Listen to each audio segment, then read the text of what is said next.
우리 사도행전 강해 말씀 듣도록 하겠습니다. 이방인들의 촛대가 넘어가다 이 제목을 아직 은혜를 나누기 원합니다. 바울이 안디옥에서 첫 번째 설교를 했죠. 첫 번째 설교입니다. 대단한 설교였죠. 근데 대단한 설교의 반응이 뭐였느냐? 분열이었습니다. 유대인과 이방인. 유대인들은 복음을 받아들이지 않으려 했고 이방인들이 복음을 받아들였습니다. 유대인들은 오히려 이렇게 저항했지만 이방인들은 오히려 기뻐하면서 복음을 받아들이고 있습니다. 이 정도가 아니었습니다.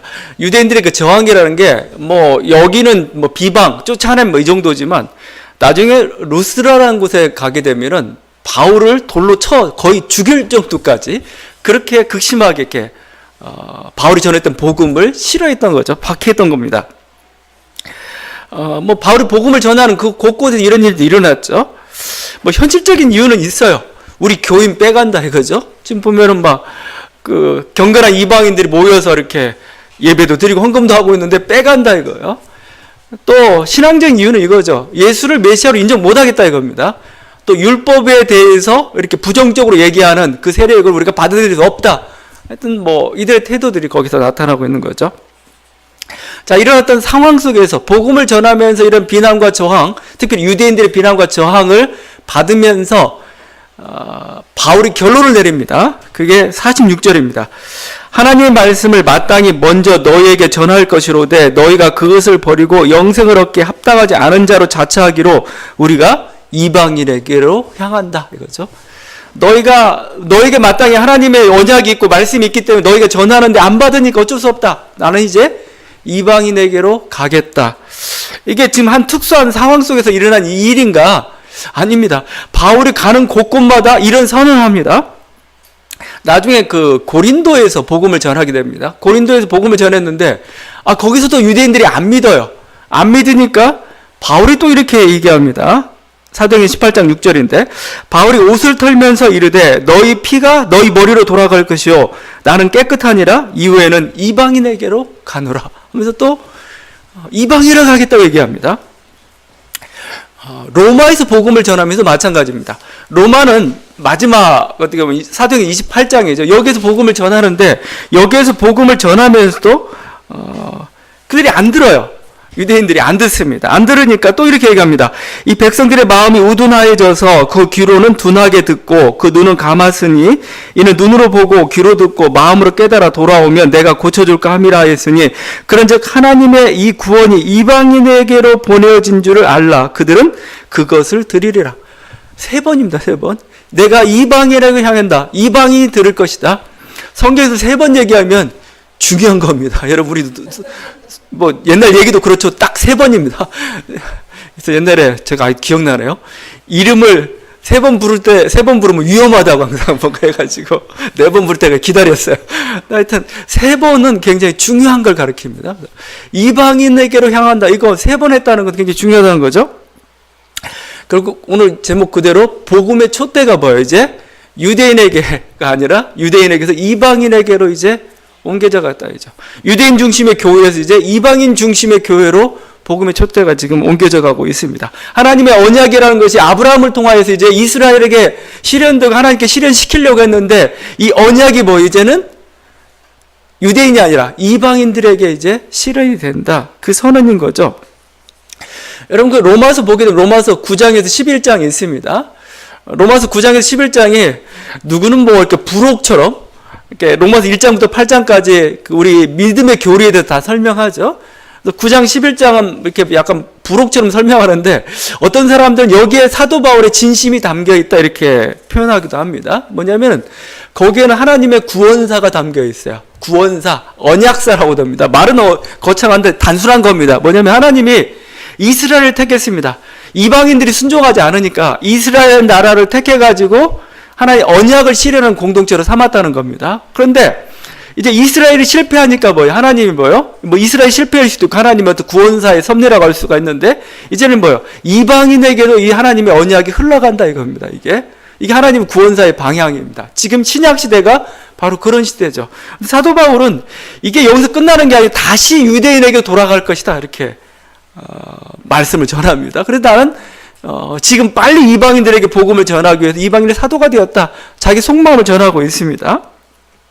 그래서 하여튼 이 복음이라는 게 그냥 하나님 언약이라는 게 한 민족이 머물러 있지 않아요. 한 민족이 또 다음 민족, 다음 민족에서 또 다른 민족, 이런 식으로 흘러가고 있다는 겁니다. 저는 이 말씀을 보면서 우리 좀 조심스럽게 하나의 경고의 메시지로 한번 들었으면 좋겠어요.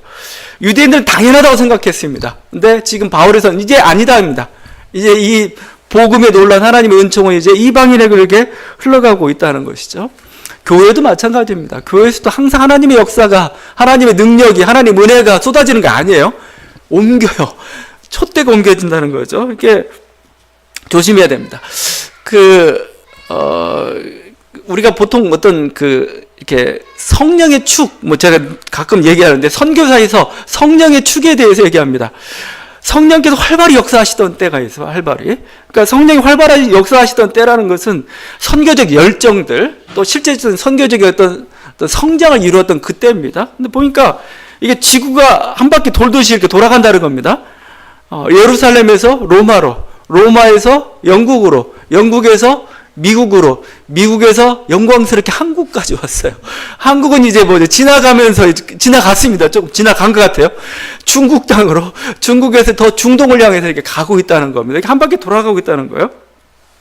물론 이게 정확한 건 아닙니다.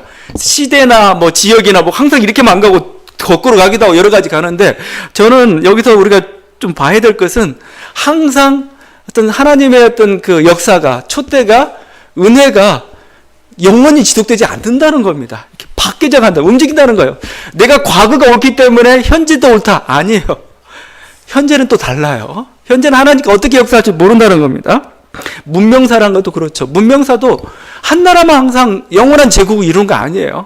로마 제국 영원할 것 같은데 로마 제국 사라져가고 뭔가 이렇게 중간에 나폴레옹의 프랑스 제국이 아니면 영국이란 나라가 그전엔 또 중국이란 땅이 여러 가지 하나의 또 문명은 흥망성쇠를 계속 반복하고 있습니다. 그걸 우리는 촛대라는 표현을 쓰고 있어요. 촛대. 하나님의 촛대. 하나님의 촛대. 요한계시록에 그런 말이 나와요. 에베소 교회를 향해서 주님께서 경고하시는 말씀, 이런 말씀합니다. 내가 내 촛대를 그 자리에서 옮기리라. 촛대. 촛대는 빛으로서의 역할을 가리키는 겁니다. 근데 빛으로서의 역할을 다 했다 이겁니다. 이제 다른 교회로, 다른 곳으로 옮기겠다 이거죠. 하나의 경고죠, 경고. 그래서 문명의 촛대, 어떤 교회사의 어떤 성령의 촛대, 하나의 어떤 하나님 역사의 촛대가 옮길 때가 있습니다. 그래서 우린 민감하게 파악을 해봐야 돼요. 지금이 어느 때인지, 어느 시대인지, 우리가 그 시대에 맞게 또 하나님의 부르심에 맞게 우리 자신을 바꿔가야 됩니다. 하나님은 세수를 부어주려고 하는 우리는 낡은 가죽 부대 가운데 있어요. 그러면 터져버리고 말이죠. 견딜 수가 없는 거죠. 유대 민족이 그렇게 된 겁니다. 복음이라는 세수를 부어주려는데 견딜 수가 없어요. 터져버리죠. 이 세수는 누가 담습니까? 이방인들이 담았다 이겁니다. 이방인은 세부대로 담겨졌다는 거예요. 우리는 그래서 항상 조심하고 있어야 되는 거죠. 우리 한국교회도 지금 조심해야 될 부분이죠. 혼란스러운, 저는 혼돈의 시대라고 얘기합니다. 그동안 한국교회는 대형교회, 어떤 성장 위주로 이렇게 정말 성장을 해왔습니다. 이제 갤럽조사가 아니죠. 인구 센서스에 의하면 이제 제 1위의 종교가 됐습니다, 여러분. 그동안 불교에서 항상 아마 진작 한 21세기 들어서면서부터 아마 한국교회가 그렇게 됐을 거라고 보는데 1위 종교예요. 개신교가 1위 종교입니다. 근데 1위 종교면은 그 한국 민족의 정신사를 이끌어 가야 되는 겁니다, 실제적으로. 한국 민족에게 새로운 어떤 가치관을 부여해 줬는데 그거에 성공하고 있느냐? 아니죠. 어렵죠. 지금 한국 교회를 어떤 사람들은 교회 역사상 가장 타락한 교회라고 할 정도까지 지금 굉장히 심각한 위기를 맞고 있습니다. 주로 그게 성장과 대형교회 위주로 흘러왔어요. 크다는 건 뭡니까? 굉장히 결국 물질 중심적으로 이렇게 흘러갈 수밖에 없어요. 나중에 보게 되면 굉장히 권력지향적인 모습을 보이게 되고 그런 거죠. 한국 교회는 그래서 두 종류의 교회만 있는 겁니다. 대형 교회가 있고 대형 교회를 지향하는 중소형 교회. 우리도 나는 대형 교회 아니니까 예외가 아니죠. 모두가 대형 교회가 되고 싶은 꿈을 안고 있는 그런 교회들, 모두가 성장과 그런 과정 속에 있는 그걸 지향하는 교회들이죠. 근데 신앙적으로나 도덕적으로나 실패한 모습들입니다. 우리가 정말 건강한 교회를 우리가 쓰고 있는가 이거예요. 배타적이고 이기적이고 사회 영향력이라는 것은 부정적인 영향력들이 굉장히 많이 모습들을 보이고 있죠. 지금 이 모습이 선일까? 하나님은 계속 이 모습 이대로 방치하실까? 하나님의 촛대는 계속 여기 한국교회에 있을까? 이런 대형교회 지향하는 이 교회 속에 있을까? 우리가 항상 그거에 대해서 주목해 봐야 된다는 겁니다. 중세시대에 막 물질적으로 권력적으로 타락하게 되니까 하나님이 촛대를 옮겼어요. 누구한테 옮긴 줄 아세요? 성 프란체스코의 그 가난과 청빈과 고행 그 수도원 운동으로 옮겼습니다. 중세 교회가 더 이상 하나님 복음을 지탱할 수 없으니까 어떻게 합니까? 그 청빈의 길을 갔던 사람들, 고행의 길을 갔던 그 성 프란체스코 수도회 쪽으로 옮겨버렸습니다. 교황 중심으로 이렇게 교회가 타락하게 된 하나님이 그 변방에 있는 종교개혁, 조그만 종교개혁 교회를 통해서 다시 하나님의 복음의 촛대를 또 옮겼던 것이죠. 그것처럼 우리 때문에 한국 교회는 여러 가지 혼동 가운데 하나님께서 여러 가지 운동들을 일으키고 있다고 생각합니다. 지금 개혁 운동을 일으키는 교회들, 아니면 작은 교회 운동을 일으키는 교회들 통해서 진정한 교회의 본질을 회복하자 이거죠. 이런 식으로 가고 있는데 정말 이 방향으로 하나님께서 우리 교회를 이끌어 갈 것인가? 여러분 예민하게 좀 보셔야 되고 거기에 반응을 하셔야 됩니다. 그렇지 않으면은 낡은 가죽 부대처럼 오늘 바울이 했던 말처럼 이제 복음 너에게서 떠났다 이거죠. 이제 이방을 향하여 간다. 이 소리를 들을지 모릅니다. 한국 교회가 이런 하나님의 촛대를 붙잡지 못한다면은 결국은 우리도 한국을 떠날지도 몰라요. 한국 교회를 떠날지도 모릅니다. 그래서 제가 가끔 얘기합니다. 은혜 받으려면 여기 있으면 안 된다고죠. 여러분 선교 현장으로 가시라고. 가장 선교가 첨예하게 저쪽 탄탄대로라고 얘기하면 우즈베키스탄 키르기스탄인데 이런 탄탄대로들 있죠. 이쪽에서 어떻게 보면은 변방에서 지금 일어나고 성령 활발한 역사들이 있는 것이죠. 여러분 다시 한번 우리가 주의해야 될 그런 모습입니다. 우리들이 지금 어떠한 모습으로 서 있는가 항상 살펴봐야 되고, 우리가 낡은 가죽 부대가 돼서 지금 이 선언이 그때는 유대인한테 떨어졌지만 하나님은 교회에서 곳곳에서 이제 너희를 떠나서 이제 복음이 새로운 곳을 향해 가는 그런 일이 벌어져서는 안 되겠죠. 그래서 어떻게 보면 또 그런 곳을 향해서 우리가 또 가야 하는 것입니다. 이게 바로 지금 사도 바울이 지금 선언하고 있는 말씀입니다. 그런데 오늘 말씀에서 여러분 좀 주의할 게 있어요. 주의할 게 있는 게 뭐냐면은 촛대를 옮긴다고 해가지고 여기서 좀 더 말씀을 좀 과격하게 해석해가지고 안티세미tism이라는 게 등장했습니다. 안티셈주의, 유태인들을 셈족 출신이라고 해가지고 안티셈, 그래서 반유대주의입니다. 반유대주의. 이 반유대주의라는 것은 실제 2차 세계대전 이후에 아우슈비츠의 유대인들 600만 학살 이후에 신학적인 반성이에요. 신학적인 반성인데, 왜냐하면 주단 중세교회도 그렇고 유럽 교회들이 어떻게 보면 이 성경 본문을 해석하면서 너무 반유대적으로 해석했다는 겁니다. 반유대적인 본문의 가장 대표적인 게 요한복음하고 사도행전이에요. 여러분 사도행전 읽으면서 여러분 그걸 느끼는지 모르겠지만 사도행전에서는 베드로 바울의 안디옥 설교에서도 그렇죠. 너희가 유태인인 너희가 예수를 죽였다. 로마가 죽인 게 아니고 바울도 그렇게 얘기했죠. 예루살렘에 사는 자들과 그 관리들이 예수를 팔아넘겼다. 이렇게 얘기하는 거죠. 바울은 너희가 예수를 십자가에 못 박았다까지 이렇게 얘기하고 있고, 오늘 말씀은 이제 유대인을 버리고 이방인을 향해, 그래서 중세시대 때 유태인들을 핍박할 때 가장 했던 말 이거예요. 니네가 예수를 죽였다 이겁니다. 하나님이 예수를 너희가 죽였다. 죽인 민족 해가지고 계속 비난을 받았죠. 근데 사실은 예수님도 유태인이에요. 12사도도 유태인이고 교회는 유태인을 통해서 나온 겁니다. 과연 사도행전 본문이 그것을 향하고 있는가? 그렇지는 않습니다. 여러분 재밌는 게 바울이 이렇게 선언하고 나서 그러면 유태인들하고는 완전히 발 씻고 그냥 다 신발 먼지 다 털어버리고 같이 하지 않았는가? 아니에요. 또 회당을 계속 방문합니다. 거기 14장 1절에 보면 이렇게 되어 있어요. 이에 이고니온에서 두 사도가 함께 유대인 회당에 들어가 말하니 유대와 헬라의 허다한 무리가 믿더라. 내가 이방인을 향하겠다 말하고 나서 또 다음 이고니온에서 복음을 전하는데 또 회당에 또 들어가요. 여기서 또 이제 핍박을 받습니다. 그러면 안 가야 되죠. 또 가요. 계속 갑니다. 계속 가요.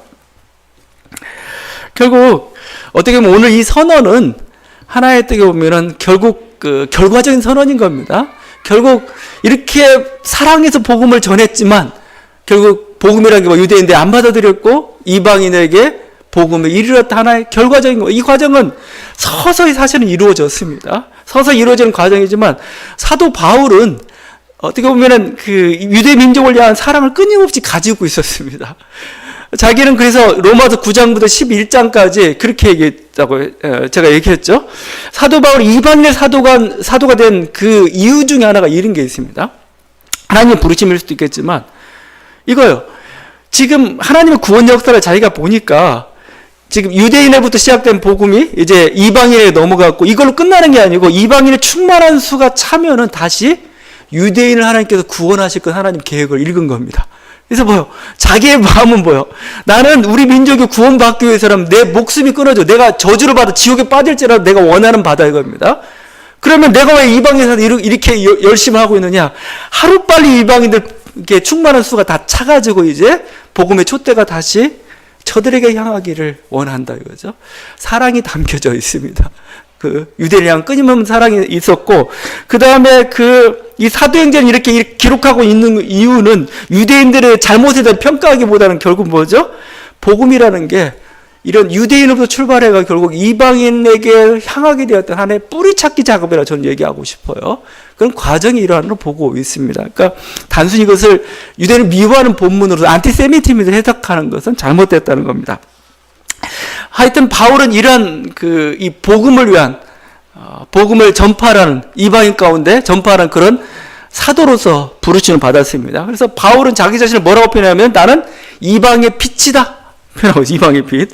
거기 47절이죠. 주께서 이같이 우리에게 명하시되 내가 너를 이방의 빛으로 삼아 너로 땅끝까지 구원하게 하리라 하셨느니라. 이방의 빛, 이방의 빛이죠.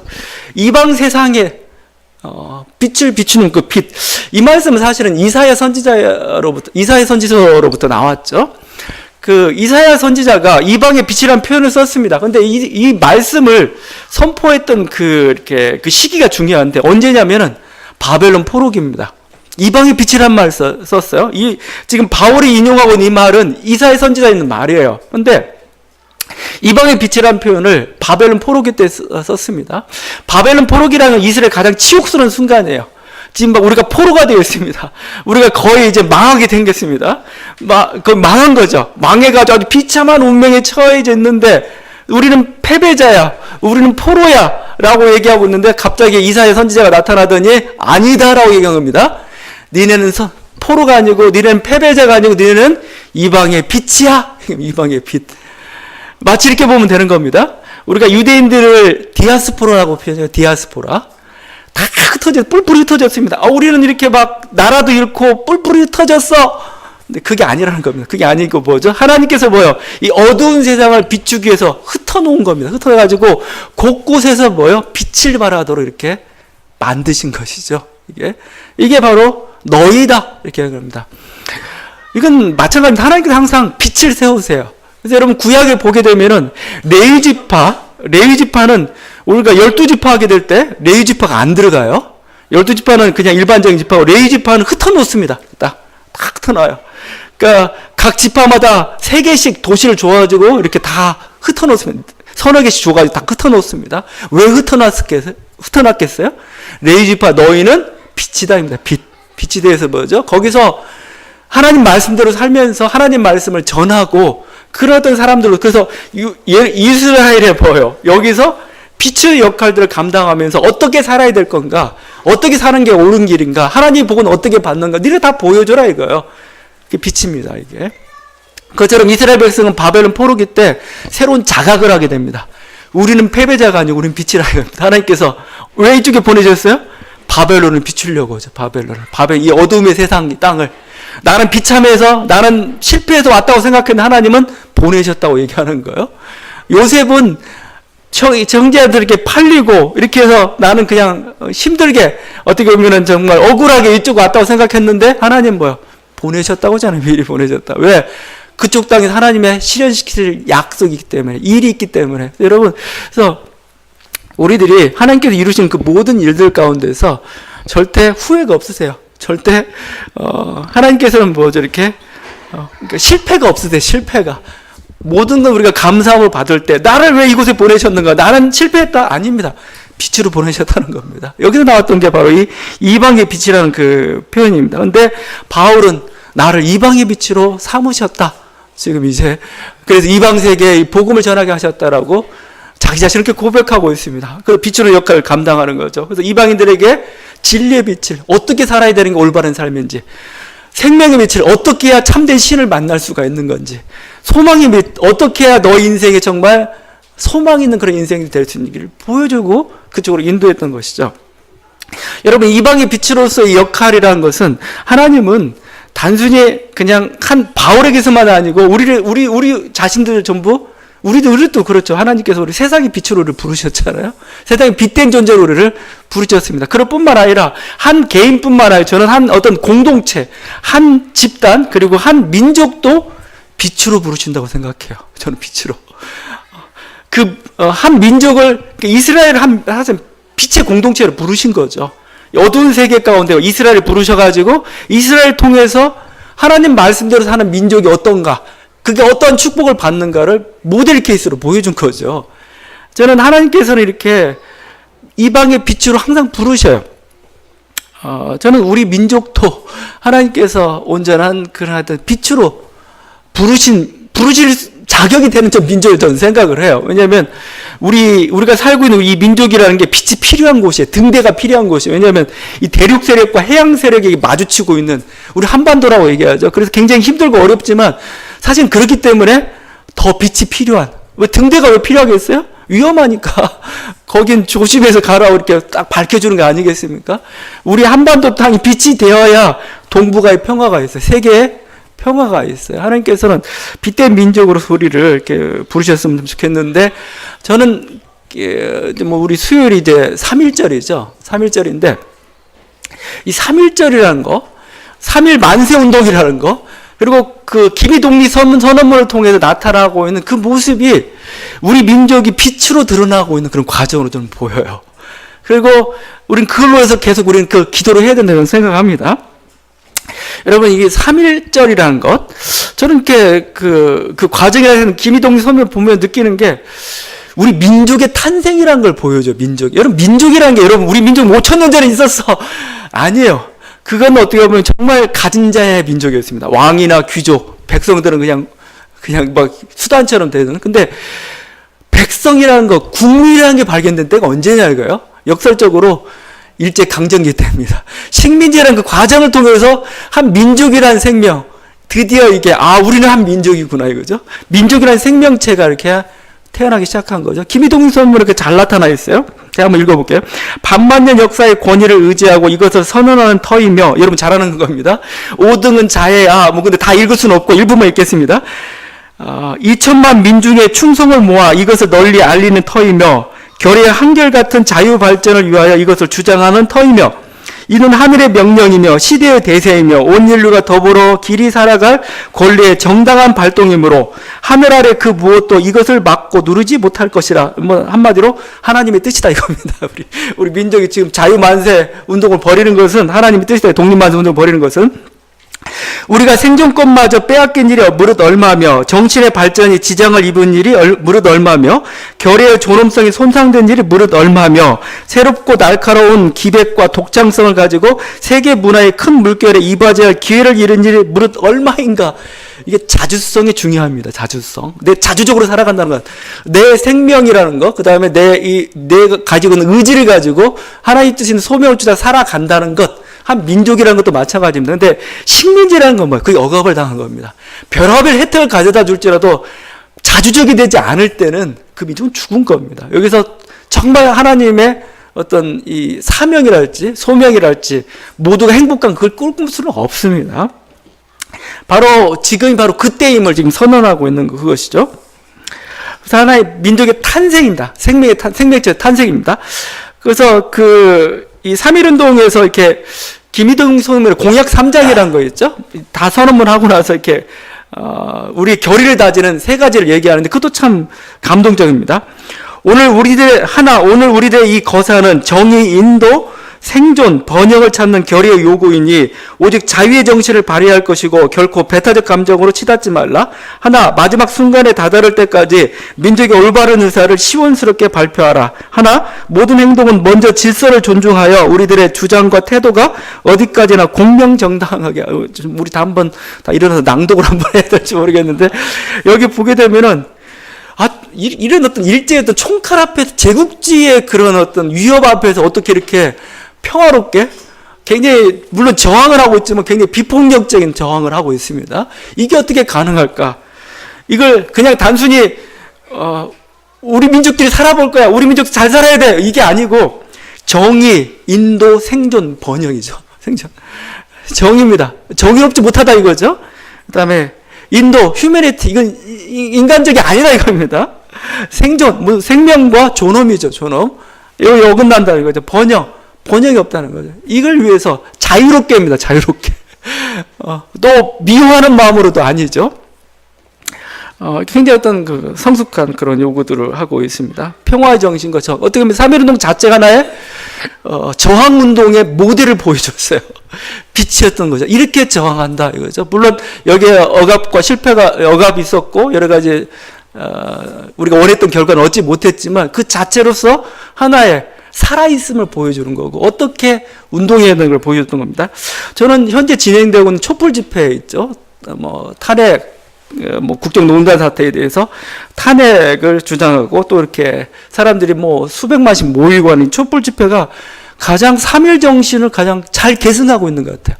그 정의에 대한 거, 그 다음에 그 실현하는 방식을 굉장히 평화롭게 지금 끈질기게 해내고 있어요. 3.1 운동의 정신을 지금 가장 잘 구현시키고 있는 게 저는 촛불 집회 같습니다. 물론 이제 하여튼 그 탄핵 심판의 이제 정점을 향해 달리고 있는 것 같아요.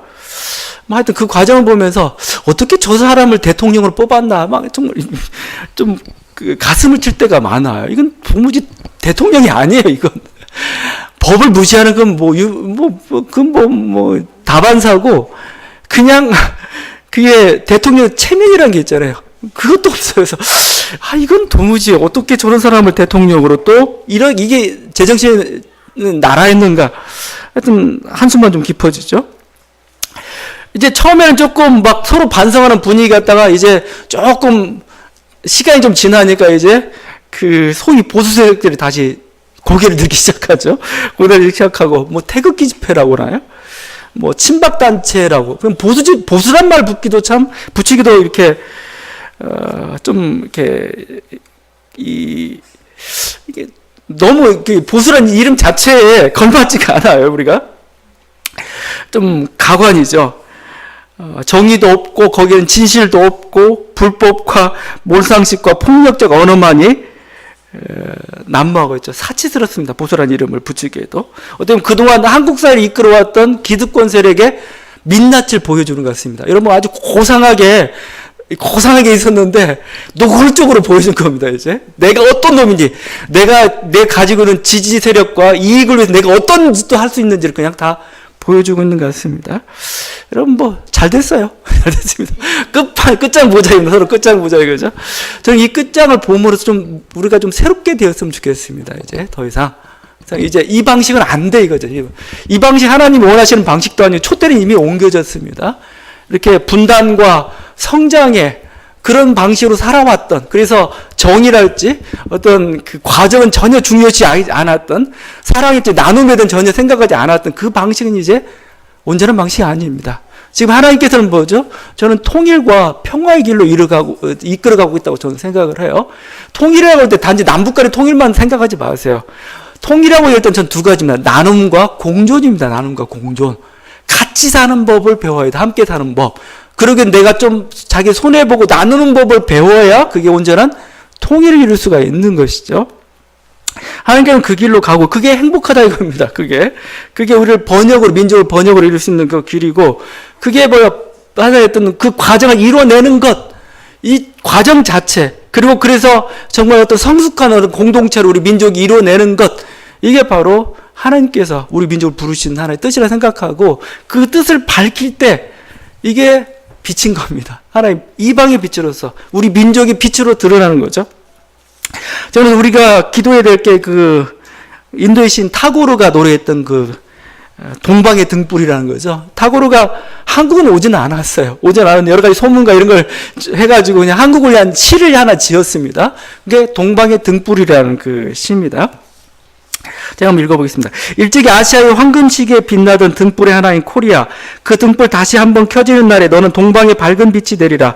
마음엔 두려움이 없고 머리는 높이 쳐들린 곳, 지식은 자유롭고 좁다란 담벼락으로 세계가 조각조각 갈라지지 않는 곳, 진실의 깊은 곳에서 말씀이 솟아나는 곳. 이 사람이 말씀이 뭘 줄 알고 얘기했나 모르겠네. 이게 조각조각 진실의 깊은 곳에서 말씀이 솟아나는 곳이죠. 말씀이. 끊임없이 노력이 완성을 향해 팔을 벌리는 곳, 지성의 맑은 흐름이 굳어진 습관의 모래벌판에 길 잃지 않는 곳. 아니, 너무 멋있어요. 이게 지성의 맑은 흐름이 굳어진 습관, 얼마나 우린 전통과 이거에 다 이게 다져져 있습니까? 모래벌판에 길 잃지 않는 곳, 이게 창의력이고 그런 거 아니겠어요? 무한히 퍼져나가는 생각과 행동으로 우리들의 마음이 인도되는 곳, 그러한 자유의 천국으로 내 마음의 조국 코리아여 깨어나소서. 대단하다, 이거. 1920년대인가요? 30년대인가 20년 지었던 동방의 등불이라는, 근데 이게 우리들의 기도가 되었으면 좋겠습니다. 이 기도대로, 이 시대로 된다면 바로 우리 민족 자체가 뭐예요? 빛이 되는 거죠, 빛 하나에. 하나님께서는, 사도 바울을 이방의 빛으로 세우듯이, 어떤 집단을 세우듯이 한 민족을 빛으로 세우셔서, 빛으로 선다는 거면, 그래야 동북아에 평화가 주어지는 겁니다, 사실은. 지금, 이 중국과 미국, 일본 어떻게 으르렁대면서 어떻게 이렇게 폭발할지 모르는 이곳이죠. 그 중심을 잡아야 될 때가 우리나라라고 생각해요. 우리나라가 통일과 평화의 길을 간다 하면은 동북아 온전한 평화를 가져다 줄 수가 있습니다. 근데 그렇지 않고 휘둘린다면 우리도 망할 뿐만 아니라 이 세계도 어려워지는 거죠. 우리 주님께서 빛으로 부르셨다는 것, 이게 참으로 감사를 합니다.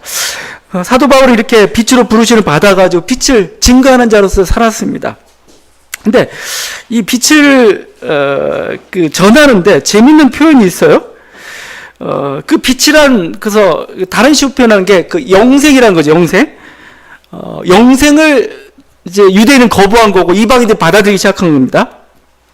영생이란 말은 영원한 생명이죠. 근데 우리가 사도행전을 보게 되면 영원한 생명이란 건, 영생이란 결국 뭐냐면 부활의 생명입니다. 부활의 몸을 입고, 예수님처럼 부활의 몸을 입고 영원한 삶을 살아가는 그것을 얘기하고 있어요. 근데 그 영생을 표현하는 그 구절이 좀 독특합니다.